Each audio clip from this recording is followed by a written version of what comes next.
Every project has to begin somewhere. If you are going to build a house, you don't build the roof first. You start with the foundation. If you are going to be a part of what we see an awful lot of at DFW, do construction projects on roads, you don't start by just putting asphalt on top of grass. An awful lot of preparation has to go into it. One of the reasons it takes so long. Not the only reason it takes so long, but it's one of the reasons it takes so long. And you want to make sure that if you're going to make a highway, that you've laid out exactly where that highway is going to go, where the bridges are going to be. It doesn't make sense to have a bridge one place and the highway coming a mile down the road. And if you're going to make a change in your life, you have to begin somewhere. And a lot of times there is that point where people will say, here's a choice where I've made a decision that I'm going to change this. And then every day after that, it's not that, hey, I've made a decision and the work is done. But it's that continual day after day after day, that struggle, that change, that working and trying to become the man or the woman that you said, hey, this is who I want to be, and so I'm going to do these things. You know, you don't wake up one morning and say, hey, I'm going to go run a marathon, and then go run a marathon the next day. It just doesn't work that way. Your body won't do it. You have to begin somewhere in the story. You're telling a story, and Mark begins at the beginning.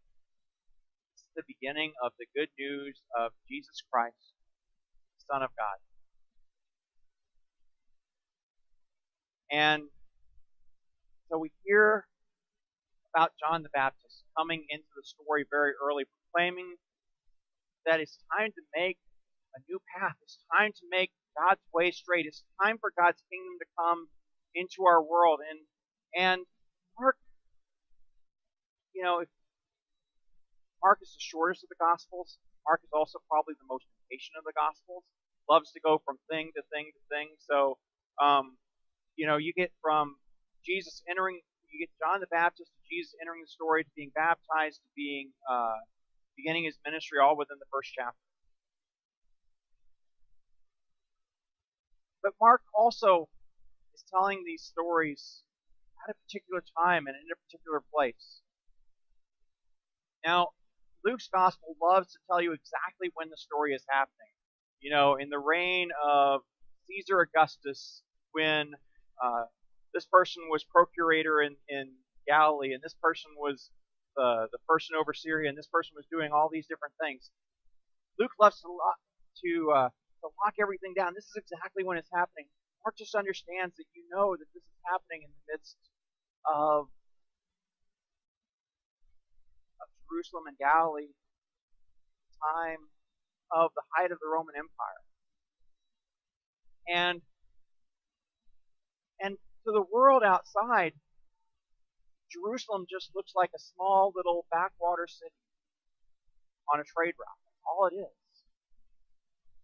But it's something much more than that. It is something much, much more than that. And the people of Israel, for time after time after time, have passed from one empire to the next, from the Babylonians to the Persians, to the Greeks, and on and on and on, until eventually now it's the Romans. And it seems like those stories of the past have faded into darkness, yet just a little bit of light continues to crack through. You know, the time when God brought the people out of Egypt seemed like so many generations ago, and it was many, many generations ago. But they still have those stories that they remember of how God worked for their people. The prophets, there hasn't been a prophet for hundreds of years now. Yet there is that remembrance of all the ways in which God would send God's precious servants. And they would do all kinds of strange things. They would dress in strange ways. They would act in strange ways. But they were continually trying to call the people back to God. And the prophet Isaiah, who we heard today, is speaking to a people who have lost their hope there in Babylon. And God has said, I am going to bring you home. I'm going to make a way in the wilderness. I am going to make the path straight. I am going to make a way for this to happen, because it's not going to happen on your shoulders. It's not going to happen by what you can do. But go ahead and proclaim. Go ahead and cry out. Go ahead and lift up that hope. Lift up that light. Because things are going to change. And Isaiah can dialogue back and forth with God, but well, we're like grass. We're like the flower in the field. We wither away. We die. Our lives are too short. Our strength is too little. And while that may be true, while our lives may be short, while our strength may sometimes be small, God's word does not pass away. God's promises do not become null and void at some point down the road. That God is coming.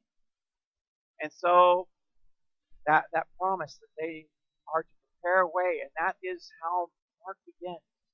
Mark begins with that preparation of the way for God to come, for Christ to come into the story, for Jesus to enter into our world. And he begins with John. Now, John is a little bit of a strange character to us who look on from the outside. Now, again, wearing camel's hair and a leather belt around his waist, eating locusts and honey. And for us, we begin to think of a crazy hermit out in the wilderness. But for the people around Jerusalem, they begin to look and say and wonder, well, he acts like a prophet. He looks like a prophet. Could he actually be a prophet sent from God? Someone to call us back. Someone to give us that little bit of hope. Someone to give us that redirection of where it is that we are supposed to go. And we know that he is the one who is to prepare the way. We know that he is the one who's charged with proclaiming that message that God indeed is coming. And so for the people to begin that work of preparing for the Lord's coming. And that begins in their life, begins in our life in a similar way. Begins baptism. That point where we are reminded of who we are and whose we are. I think one of the things about baptism that we often overlook is baptism is a new beginning. It is a new start. It is that point where we say, the old person has died, the new person has risen up. It is a place where we talk about forgiveness of sins, just like the people who come out to John are there to receive the forgiveness of sins. They're there to begin anew. They're there to have a new start. It's so easy, I think, sometimes to hear this as a word of judgment. It's really, I believe, a word of grace. It's a chance to begin anew. Here is that point where you are there at the beginning. That we, like the hearers of Mark's Gospel for the first time, are there at the beginning of the good news of Jesus Christ, the Son of God. It's a new beginning for us. That we have this point where we can begin again, where we start fresh, where we can prepare that pathway, where we are part of the preparation, celebration of God's coming to be among us in our world, among us in our lives. That we are indeed set free. Now, that doesn't mean that the work is done. It's not that all of a sudden we're baptized and everything is perfect and everything will go swimmingly from that point forward. But it is a new beginning. It is a fresh start. It is that time where we get to say, you know what? Today we rise up as baptized children of God. The past, that which held us before, it doesn't determine our future. We can choose to be this day the grace of God, the people, the men, the women who we want to be, God, the people who God has called us to. We get to pick up that vocation that God wanted for God's people in John the Baptist's day, they were remembering who God had called them to be. They were to be a priestly nation. They were to be God's treasured possession. They were to be a holy place, a holy people. Guess what? So are we. We are to be those who God is using as that light on the hill, that beacon to the world around us. Those who go out and proclaim, even though our strength may be small, even though our words may fade or pass away, we're part of something bigger than ourselves.